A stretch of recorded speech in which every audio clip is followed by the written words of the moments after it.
పంచాయతీ అంటే మే 13 ఎలక్షన్లు అయిపోయినాక 15 నాడు వస్తారా? మీరు ఎప్పుడు వచ్చినా సరే అన్న ఉత్తమ మాటలు చెప్పి మర్చిపోతారు.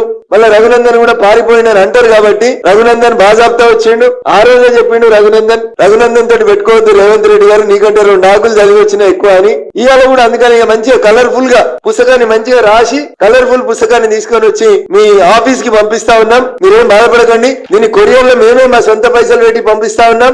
కవర్ మీద అడ్రస్ కూడా రాసినాం. కవర్ లోపల ఓ పుస్తకం కూడా పెట్టినామన్న. ఇప్పుడు మీకు చూపించిన ఈ పుస్తకాన్ని బాజాబ్తా గౌరవనీయులు శ్రీ ఏ రేవంత్ రెడ్డి గారు, honourable chief minister Telangana, 6th floor CMO secretariat Khairatabad Hyderabad Telangana 5,22,000 ఈ అడ్రస్ కి ఇప్పుడు కొరియర్ ద్వారా పంపిస్తున్నాం. కొరియర్ వల్ల ఎన్ని గంటలకు ముట్టిందో కూడా తీసుకొచ్చి రిసీవ్డ్ కాపీ కూడా అడుగుతామన్నా.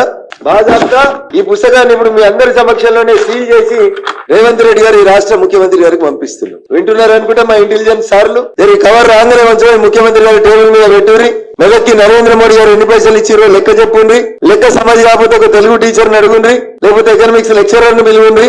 మొత్తం టోటల్ చేసుకోండి.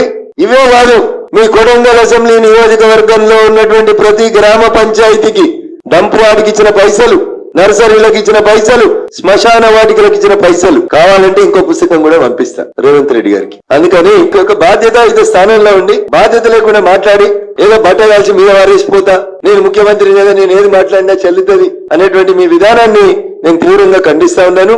మళ్ళీ చెప్తా ఉన్నా, దుబ్బాకలున్న మా గడి కోసం మీరు తొందరగా రావాలని. నా అవసరం లేదు, మా అమ్మ నాన్న అక్కడ మీకు స్వాగతం పలుకుతారు, మంచి తెలంగాణ భోజనం పెట్టి పంపిస్తారు, తొందరగా వచ్చి రిజిస్ట్రేషన్ చేసుకొని పోవాలని ముఖ్యమంత్రి గారిని ఆహ్వానిస్తా ఉన్నాను.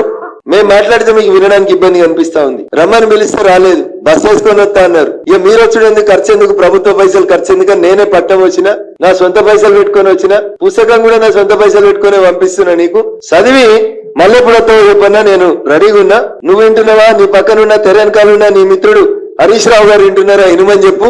ఇది మీ ఇద్దరికి కూడా వర్తిస్తుంది.